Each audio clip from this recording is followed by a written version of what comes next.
Expose ചെയ്യുന്നതിന് മുമ്പ് disk rotate ചെയ്യും.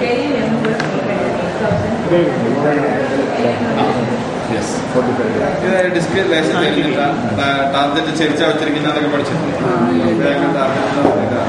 ഈ ഗ്ലാസിന്റെ കട്ടിങ് ഈ ഭാഗത്തോട് മാത്രമേ റേഡിയേഷൻ കൊടുത്തിട്ടുള്ളൂ. ട്യൂബ് ഇൻസൈഡ് ചെയ്യുമ്പോൾ ട്യൂബിന്റെ ബാക്കി ഭാഗം ഓൾമോസ്റ്റ് ഷീൽഡ് ലെഡ് വെച്ചിട്ട് കവർ ചെയ്തിട്ടുണ്ടാവും.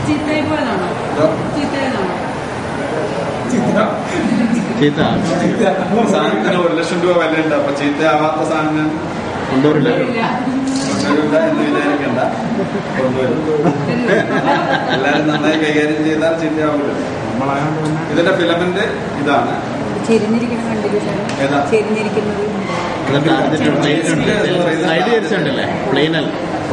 ഫിലമെന്റ് സൈഡ് ഇതാണ്. ഈ ട്യൂബിന്റെ ഒരു പ്രത്യേകത ഉണ്ട്, ഇത് ഡബിൾ ഫോക്കസ് ആണ്. Small focus and large focus. രണ്ട് ഫിലമെന്റ് അതിനകത്ത് നോക്കാം. വലുത് പിടിക്കണം, നല്ല weight. Small focus large focus എന്ന് പറയുന്നത് നമ്മുടെ ഏരിയ ഓഫ് ഡയഗ്നോസിസ് അല്ലെങ്കിൽ ഇമേജിംഗ് എന്ന് പറയുന്നത് കൂടുതലും കുറയുന്നത്. ഇപ്പൊ ഞാൻ പറഞ്ഞു, ഒരു തമ്പിന്റെ എക്സ്റേ എടുക്കണമെന്നുണ്ടെങ്കിൽ ഫീൽഡ് വ്യൂ എന്ന് പറയുന്നത് വളരെ കുറച്ച് മതി. നേരെ മറിച്ച് ഒരു അബ്ഡോമിൻ അല്ലെ ചെസ്റ്റ് ചെയ്യണമെന്നുണ്ടെങ്കിൽ ഫീൽഡ് കൂടുതൽ വേണം. അപ്പോൾ ഒരു സെന്റർ പോയിന്റിൽ നിന്നും എമിറ്റ് ചെയ്യുന്ന റേഡിയേഷൻസ് എന്ന് പറയുന്നത് ആ സെന്ററിലായിരിക്കും മാക്സിമം ഡോസേജ് ഉണ്ടാകുക, മാക്സിമം റേഡിയേഷൻസ് ഉണ്ടാകുക. വലിയൊരു ഏരിയ 1 lakh rupees only.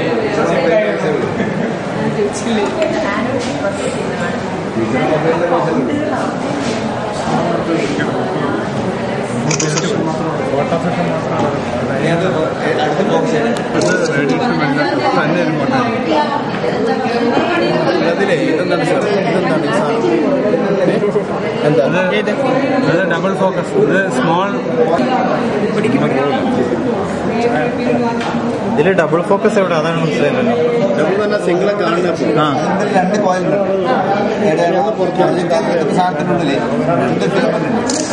ഈ സൈഡിലേക്ക് നിൽക്കുന്ന സാധനത്തിലോ?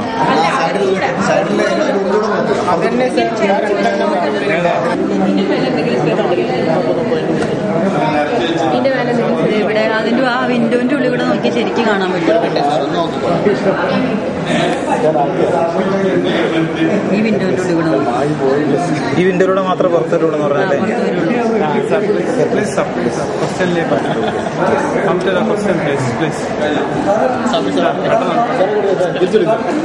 കുത്തല്ലേ, അവിടെ കുത്തല്ലേ?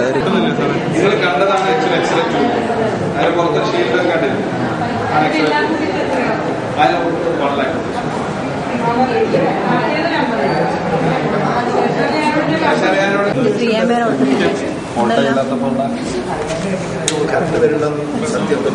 പ്ലസ് 1 സ്മോൾ ഫോക്കസും 1 ലാർജ് ഫോക്കസും. സപ്ലൈ ലോഡായി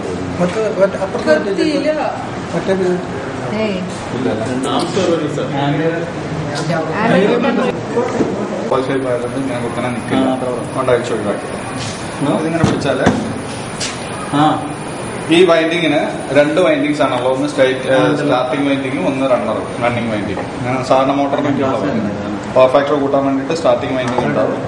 സ്റ്റാർട്ടിംഗ് ആയി കഴിഞ്ഞാൽ റണ്ണിങ് വൈൻഡിങ്.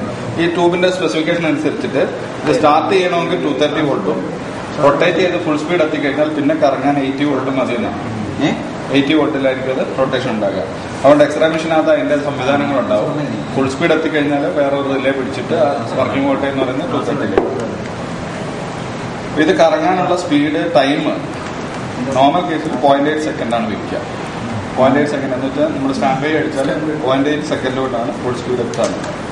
പിന്നെ പവർ ഫാക്ടർ കൂട്ടാൻ വേണ്ടിയിട്ട് ഒരു കപ്പാസിറ്റർ ഉണ്ടാവും.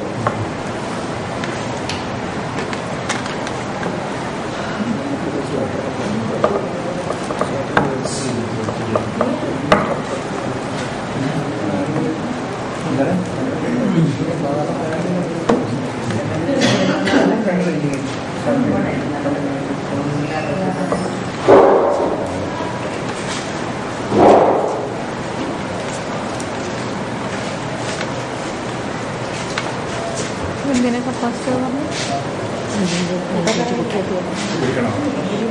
സ്റ്റാർട്ടിങ്ങിന് നമ്മുടെ ഫ്രിഡ്ജ് പോലെ നല്ല വോൾട്ടേജ്, പിന്നെ കുറവൊന്നും, പിന്നെ റണ്ണിങ്ങിനൊക്കെ വേണ്ട ഒന്ന് ബൂസ്റ്റ് ചെയ്യും.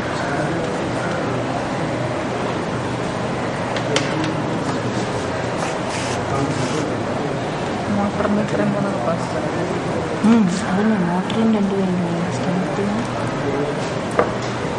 എടുക്കാനേ ഇങ്ങനെ പതുക്കെ എടുത്തിട്ട് അങ്ങനെ പതുക്കെ വെക്കണേ കൈ വെള്ളം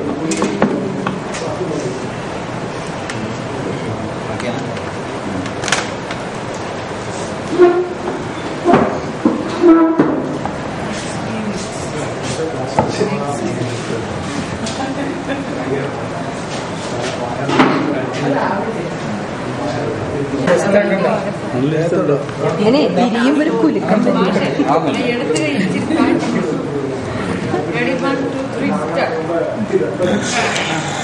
കൈ നോക്കണേ കൈ നോക്കണേ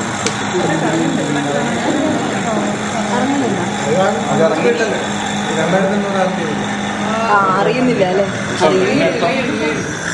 സ്റ്റാർട്ടിങ്ങേ വേണ്ടല്ലേ. ഇപ്പൊ ഈ കണ്ടീഷനിൽ ഇനി ഇങ്ങനെ കറങ്ങിക്കൊണ്ടിരിക്കാൻ 80 വോൾട്ട് മതി. അതാണ് പറഞ്ഞത്. ഇനിഷ്യൽ വോൾട്ടേജ് ആണ് 230 വേണ്ടത്. അപ്പൊ നമ്മൾ സ്റ്റാൻഡ് ബൈ അടിച്ചാൽ നേരെ എന്താ ചെയ്യാ, ഒരു ഫംഗ്ഷൻ എന്ന് പറയുന്നത് ഈ റോട്ടറിന് സ്റ്റാർട്ടറിന് സപ്ലൈ കൊടുക്കുക. സ്റ്റാർട്ടറിന് സപ്ലൈ കൊടുക്കുമ്പോഴേക്ക് ഇത് റൊട്ടേറ്റ് ചെയ്തു 0.8 സെക്കൻഡ് കൊണ്ട് ഇത് ഫുൾ സ്പീഡ് അറ്റൈൻ ചെയ്തു. ഇനി അതിൽ അങ്ങനെ നിന്നുകൊണ്ടിരിക്കണമെങ്കിൽ 80 വോൾട്ട് സപ്ലൈ വോൾട്ടേജ് കൊടുക്കും.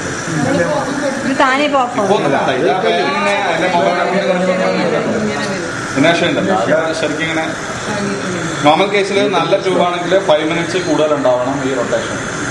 അപ്പൊ ഇതിന് 2 പ്രശ്നങ്ങളുണ്ട്. ഒന്ന്, ഇങ്ങനെ ഒരു സാധനം കുറെ നേരം കറങ്ങിക്കൊണ്ടിരുന്നാല് ഇതൊരു ബെയറിംഗ് അസംബ്ലിയിലാണ് കറങ്ങുന്നത്, തേഞ്ഞു തീരാം അല്ലേ. അപ്പൊ അതുകൊണ്ട് ചില കമ്പനികളുടെ ആർഗ്യുമെന്റ് അനുസരിച്ചിട്ട് അത് തേഞ്ഞു പോകാതിരിക്കാൻ വേണ്ടിയിട്ട് എക്സ്റേ എടുത്ത് എക്സ്പോഷർ കഴിഞ്ഞാൽ മിഷൻ പിന്നെ സ്റ്റാൻഡ് ബൈ വിട്ട് കഴിഞ്ഞാൽ ഒരു റിവേഴ്സ് വോൾട്ടേജ് കൊടുത്ത് ഒരു ബ്രേക്ക് അപ്ലൈ ചെയ്യും. ചില കമ്പനീസിന്റെ ആർഗ്യുമെന്റിൽ ബ്രേക്ക് കൊടുത്താൽ തേഞ്ഞു പോകുന്നുണ്ട്, കറങ്ങി തീർന്നോട്ടെന്നാണ്. അപ്പൊ സീമൻസ് ജിയും രണ്ട് മെത്തേഡാണ് യൂസ് ചെയ്യുന്നത്. സീമൻസിന് ബ്രേക്ക് ട്യൂബിന് ബെയറിംഗ് പ്രോബ്ലം ഉള്ളതാണ്, മാറ്റാനായിട്ട് ചോദിച്ചാൽ ഇതൊന്ന് പിടിക്കണം. ഈ നേരത്തേക്കാളും കുറച്ചുകൂടി തലം പിടിക്കണം. റോട്ടർ അനങ്ങും, പക്ഷെ അതിന് സൗണ്ട് ഉണ്ടാവും. കാണിച്ചത്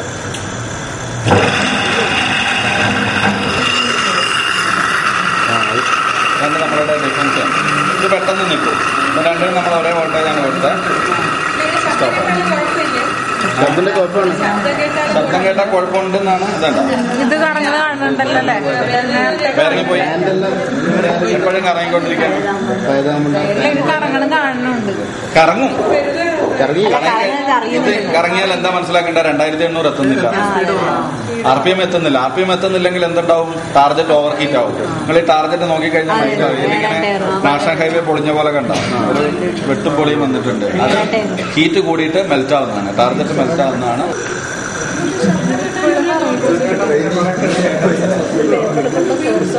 ഇനാമ കിട്ടും. അത് പെട്ടെന്ന് നിന്നു.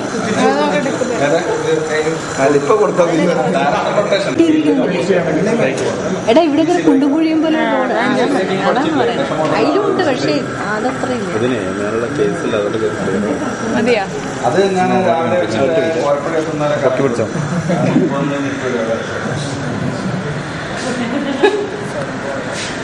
തിരിക്കാമോ? അതാണ് അങ്ങനെയല്ല, ഇങ്ങനെ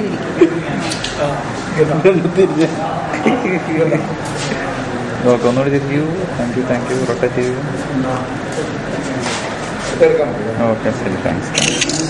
താഴ്ഭാഗം കൊടുക്കണം. ഇതിനെ എങ്ങനെ നമ്മൾ വോൾട്ടേജ് അപ്ലൈ ചെയ്യും, അതാണ് മെയിനായിട്ടുള്ളൊരു പ്രശ്നം. ആ ട്യൂബ് സ്റ്റേഷനറി ട്യൂബ് ആണെങ്കിൽ അതിനുള്ളിൽ തന്നെ ജനറേറ്റ് ചെയ്യുന്നതുകൊണ്ട് നേരെ ട്യൂബിലേക്ക് സോൾവ് ചെയ്ത് കൊടുത്താൽ മതി അല്ലേ. സ്റ്റേഷനറി ട്യൂബിനുള്ളിൽ ട്യൂബ് ഹെഡിനുള്ളിൽ തന്നെയാണ് HT ട്രാൻസ്ഫോമർ വരുന്നത്. അതുകൊണ്ട് അവിടെ തന്നെ ഇവിടെ നമ്മൾ HT ട്രാൻസ്ഫോമർ എന്ന് പറയുന്ന വേറൊരു അസംബ്ലിയാണ്, ട്യൂബ് വേറൊരു അസംബ്ലിയാണ്. ഇതിനെ ഇന്റർകണക്ട് ചെയ്യണം. ഇന്റർകണക്ട് ചെയ്യാനായിട്ട് നമ്മൾ യൂസ് ചെയ്യുന്നത് HV കേബിൾസ് ഉപയോഗിച്ചിട്ടാണ് ഇന്റർകണക്ട് ചെയ്യുന്നത്. അപ്പോൾ ഈ ട്യൂബ് അസംബ്ലി ചെയ്യുന്നിടത്ത് HV കേബിൾ ഇൻസേർട്ട് ചെയ്യാൻ വേണ്ടിയിട്ട് 2 റിസെപ്റ്റക്കിൾസ് വരും. ഇതായിരിക്കും ട്യൂബിൽ വരിക. ഇതിന്റെ 3 പോയിന്റ്സിൽ ഇത് 3 ഫിലമെന്റ് ആണ്, 2 ഫിലമെന്റ് അല്ലേ, ഒരു കോമൺ, ഒന്ന് കോമണിൽ കൊടുക്കും, ഒന്ന് സ്മോൾ ഫോക്കസ്, ഒന്ന് ലാർജ് ഫോക്കസ്. HV കേബിൾ കണ്ടിരുന്നു ഇന്നലെ, കുറച്ച് വണ്ണമുള്ള ഒരു കേബിൾ. ആ കേബിളിനുള്ളിൽ 3 വയേഴ്സാണുള്ളത്, 3 ഇൻസുലേറ്റഡ് ആയിട്ടുള്ള വയേഴ്സാണ്. അപ്പൊ കാതോഡിൽ കൊടുക്കുന്ന കേബിൾസിൽ 3 സെപ്പറേറ്റ് ആയിട്ട് തന്നെ എടുക്കും. ഒന്ന് കോമൺ, ഒന്ന് ആനോഡ്, ഒന്ന് സ്മോൾ ഫോക്കസ്, ഒന്ന് ലാർജ് ഫോക്കസ്. അത് അങ്ങോട്ടും ഇങ്ങോട്ടും മാറാതിരിക്കാൻ വേണ്ടി കേബിൾ ഇൻസേർട്ട് ചെയ്യുന്നിടത്ത് ഒരു ചെറിയ കട്ടിങ്സ് ഉണ്ടാവും, അല്ലെങ്കിൽ കോമൺ മാറിപ്പോകില്ല. റൗണ്ട് അല്ലേ മാറാതിരിക്കാൻ വേണ്ടി ഇതിലേക്ക് ഇൻസൈഡ് ചെയ്യുന്ന മെയിൽ കണക്ടറിന് ഒരു കട്ടിംഗ് ഉണ്ട്. അത് ഇതിനകത്ത് കറക്റ്റ് ആയിട്ട് എടുത്തിട്ടുണ്ട്. അപ്പോൾ സീരീസ് വിത്ത് SCR ആണ്. ഇതിൽ ഏതെങ്കിലും ഒന്ന് ആക്ടിവേറ്റ് ചെയ്തില്ലെങ്കിൽ എക്സ്പോഷർ കട്ടായി. അപ്പോൾ SCR വെച്ചിട്ട് പ്രൊട്ടക്ട് ചെയ്യാൻ പറ്റും, ടൈം ഡിലേ ഒഴിവാക്കാൻ പറ്റും. അങ്ങനെയാണ് നോർമൽ. SCR ആക്ടിവേറ്റ് ചെയ്യാനും ഇത് കട്ട് ഓഫ് ചെയ്യാം. HT ട്രാൻസ്ഫോമറാണ്. HT ട്രാൻസ്ഫോമർ പ്രൈമറി എന്ന് പറയുന്നത് ഇതാണ്. അതിന്റെ ഗേജ് കണ്ടില്ലേ, ലീഡ് എന്ന് പറയുന്നത് കൂടിയ വയറാണ്. കാരണം അത്ര ആംബിയർ KV എന്ന് പറയുന്നത് പ്രൈമറി സെക്കൻഡറി കോൺസ്റ്റന്റ് ആയതുകൊണ്ട് ഇതിപ്പം സിയാമിന് ഉപയോഗിക്കുന്ന ട്യൂബാണ്. രണ്ട് പോർട്ടബിൾ ട്യൂബ് എന്ന് പറഞ്ഞു കഴിഞ്ഞാൽ ഒക്കെ ഒരുപോലെ തന്നെ ആയിരിക്കാം. ഇത് പ്രൈമറി വേണ്ടി. ഓക്കെ, സെക്കൻഡറി വൈൻഡിങ് രണ്ടെണ്ണം ഉണ്ട്. ആർക്കൊന്നും ഡൗട്ടൊന്നും വരാതെ എന്തിനാ രണ്ടെണ്ണം? നമ്മൾ എക്സ്റേക്ക് 100 kV എന്ന് പറയുന്നതിനെ പൊട്ടൻഷ്യൽ ഡിഫറൻസ് ആയിട്ടാണ് കാണുന്നത്. വിത്ത് റെസ്പെക്ട് ടു 0 അല്ല, ബിറ്റ്വീൻ ആനോഡ് ആൻഡ് കാഥോഡ് ആണ് 100 kV. അപ്പൊ 100 kV with respect to earth ആണെങ്കിൽ, അല്ലെങ്കിൽ 100 kVക്ക് പ്രൊപ്പോർഷണൽ ആയിട്ട് ട്രാൻസ്ഫോമർ ഡിസൈൻ ചെയ്ത് കഴിഞ്ഞാൽ ഒരു 400 ആണ് ടേൺസ് റേഷ്യോ എങ്കിൽ 400 ഇൻറ്റു പിന്നെ ഒരു 400 വോൾട്ട് ആണ് വരുന്നത്. 100 kVക്ക് പ്രൊപ്പോർഷണൽ ആയിട്ട് എത്ര ടേൺസ് ഉണ്ടോ അതിനെ ജസ്റ്റ് ഹാഫ് ആയിട്ട് ഡിവൈഡ് ചെയ്യും.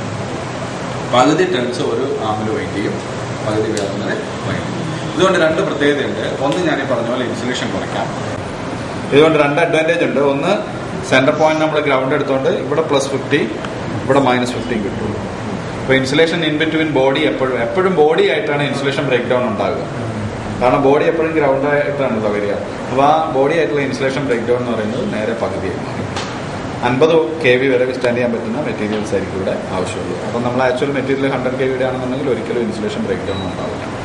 ഹൈ ക്വാളിറ്റിയുള്ള മെറ്റീരിയൽ യൂസ് ചെയ്ത് കഴിഞ്ഞാൽ ഒരിക്കലും ഇൻസുലേഷൻ അപ്പോൾ കറക്റ്റ് കാലിബ്രേഷൻ അതിൽ കിട്ടില്ല. അതിനെന്ത് ചെയ്യുന്നത് വെച്ച് കഴിഞ്ഞാൽ അതിന് പകരം നമ്മൾ ഒരു MA മീറ്റർ യൂസ് ചെയ്യും, വോൾട്ടേജ് അറിയാൻ വേണ്ടി. എന്നിട്ട് ഒരു ലോവർ വോൾട്ടേജിനെ റെക്ടിഫൈ ചെയ്ത് DC ആക്കിയിട്ട് DC അമ്മീറ്റർ ആയിരിക്കും ഈ അമ്മീറ്ററിലേക്ക് കൊടുക്കും.